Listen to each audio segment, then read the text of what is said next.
দুর্নীতিতে ভরা এই বাংলায় আমি কাউকে আসতে দেবো না, এটা আমি বলে দিলাম। পরিস্থিতি যতই খারাপ হোক না কেন, পশ্চিমবঙ্গের মুখ্যমন্ত্রীর সিট আমার।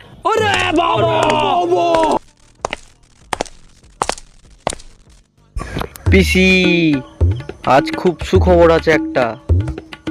পশ্চিমবঙ্গের সমস্ত কয়লা আমি চুরি করে পাচার করে দিয়ে এসেছি, আর টাকাও অ্যাকাউন্টে ঢুকে গেছে। এবার আমাদের শুধু বললে বললে।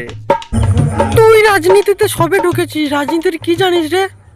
যে টাকা ইনকাম হয়েছে কয়লা চুরিতে, ওই টাকা যুবসাথীর নাম করে সবার মধ্যে ডিস্ট্রিবিউট করে দে, তবেই তুই ভোট পাবি আর জিতবি, নইলে কেউ তোকে ভোট দেবে না। এদিকটা আমি দেখছি, তুই আপাতত রাশিয়া থেকে ঘুরে আয়।